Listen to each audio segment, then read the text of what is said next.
A man, well educated, well traveled all over the world, is here to share his experience, his working experience, or speech experience with us. So we have a privilege, sir, to welcome you in our institute, and we're privileged to have you in our institute as our faculty members. Presently, he is teaching especially to the BJ group for the last 2 years, and they are much more related to him. We too, by his presence, we are related to him.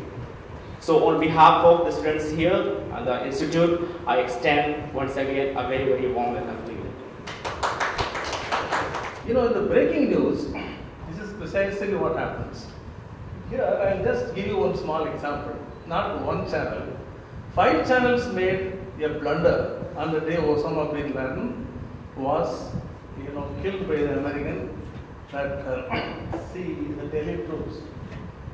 Either U.S. president should change his name, or news channel should learn how to spell Osama. What happened was that instead of Osama killed, 5 channels said, instead of Osama killed, 5 channels said Obama killed. Our official media, they are also not very, far from all these problems. Once they said a dreaded terrorist was gunned down by police in Punjab. And what is the picture they showed on the screen? But the photo appeared on the screen was Inspector General of Police Punjab. And the newsreader was reading, this dreaded terrorist did this, and Gill was showing his bush, and everybody was looking at Gill. What is it, dreaded terrorist? Okay, after that, then they said, addressing a press conference, IG of Police KPS Gill said, what is the photo again?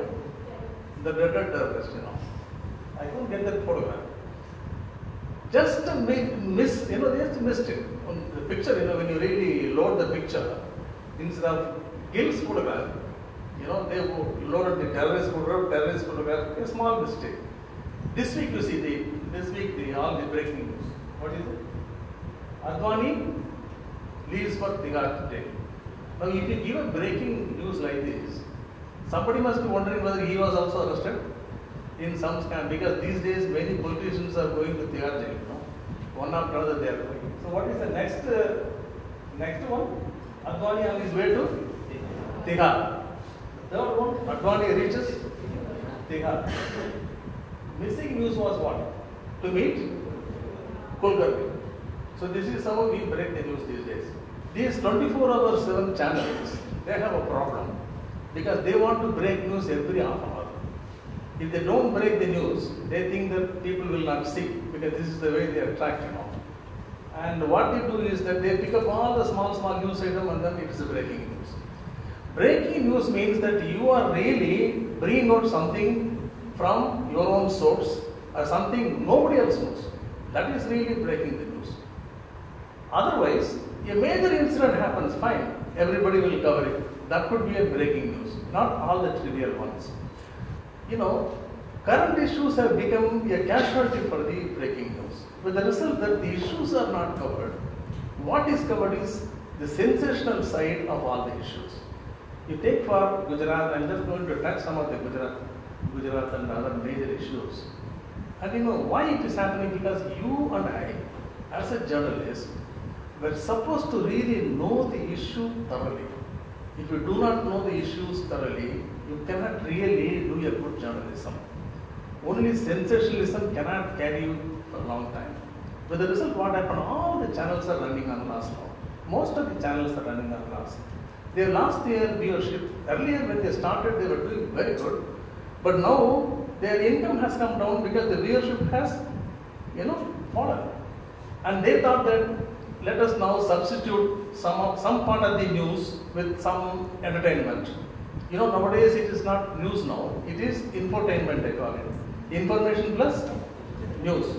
Lata Mangeshkar suddenly comes, Kishore Kumar comes, some affair comes, Bollywood comes, everything comes. Why do they do that? Because they know very well that they have lost quite a bit of viewership because they cannot keep on breaking news and keep the people thrilled for long. Particularly when you see the news hour of Arnab Goswami, afterwards you need a Saradon, isn't it? He fights with everybody. Everybody, he disagrees with everybody. He thinks that is his birthright, Now, he has seen interviews, some of the interviews I showed to my classroom, our class, excellent interviews. And if it is possible, you must see that one. David Frost. He interviewed the former US President Richard Nixon. A major crisis took place in US. And Nixon had to resign on that issue. Okay? But remember, he did not confess that he was part of the conspiracy.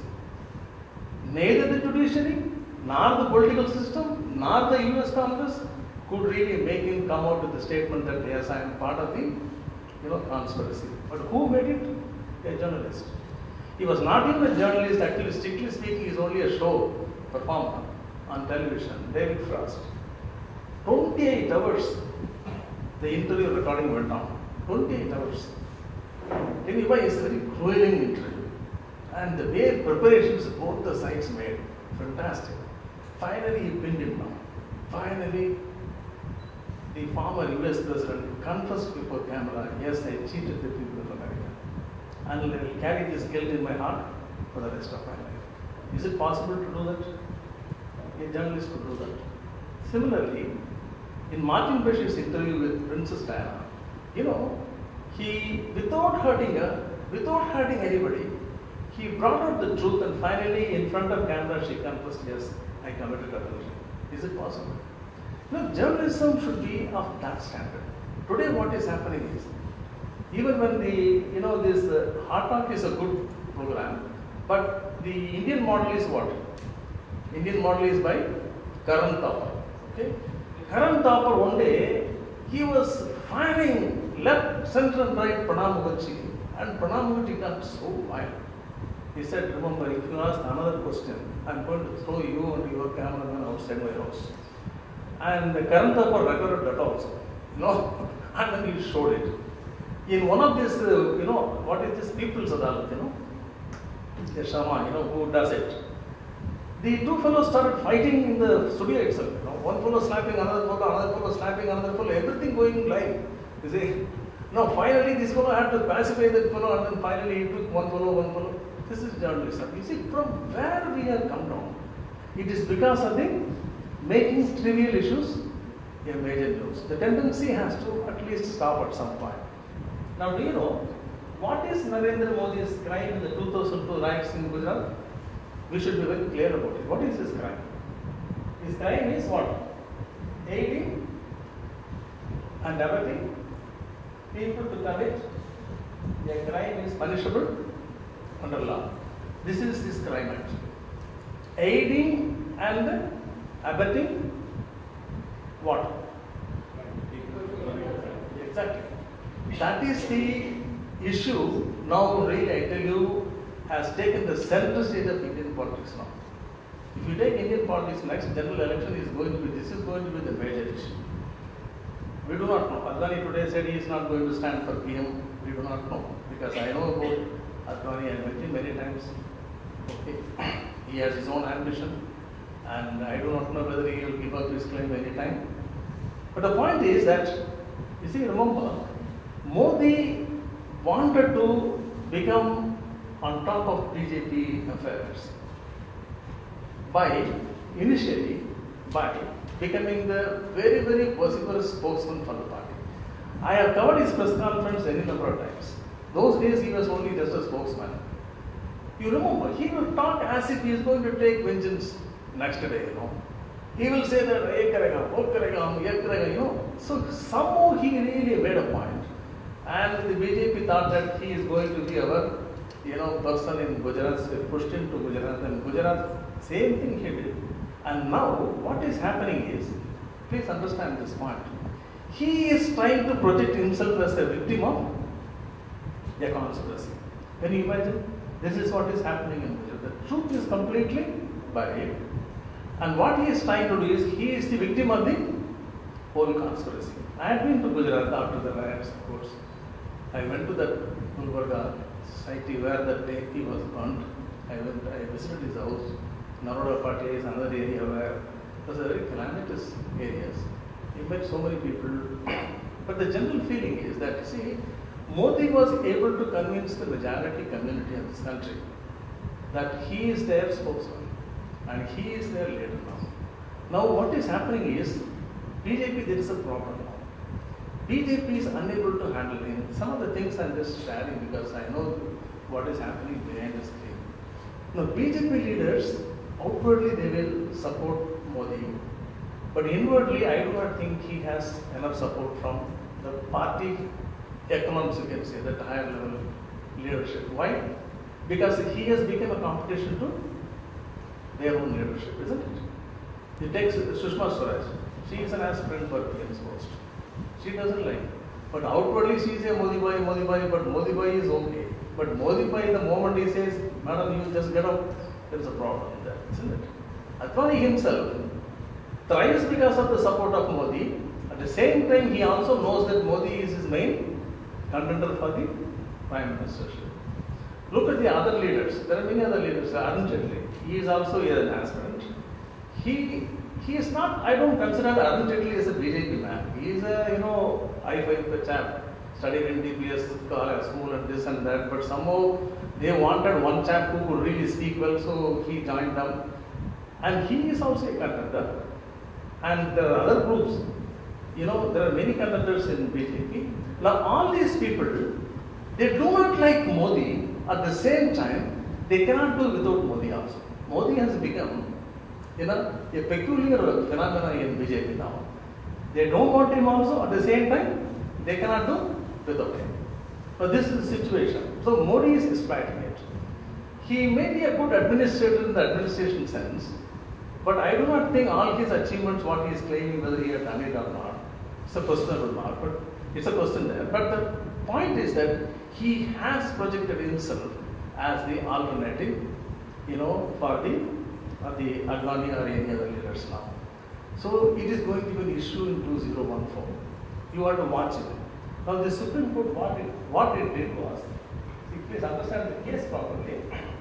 Aiding and abetting people to commit a crime, allowed his government to aid rampaging. He took murder about 3,000 innocent Muslims in cold blood. And therefore he must be tried by court. This is the argument of people who have really taken the other side. There was a clash between the caste savers and the Muslims in earlier days. And caste savers were forcing the Muslims to say Jai Shri Ram. Or they will go to a vendor, they will take tea, coffee, everything, they won't pay money. So there was a friction before that. It is not that suddenly it happened. On February 27, remember, the truth has not come out so far. What exactly happened, nobody knows. Whether it is a conspiracy of the, these Hindus or the Muslims, it is still not very clear. There is a version that, that one Muslim woman was dragged into S6, compartment of Godhra train, the Sabarmati train, and the Muslim mob came after them, but they did not open and they set fire. This is one version. The other version is that caste savers themselves, they were carrying all petrol, everything, it caught fire on its own by accident. In this country, the problem is the truth is not coming out. There were so many commissions that are appointed. Each commission is giving one version. We do not know really what happened in Godhra.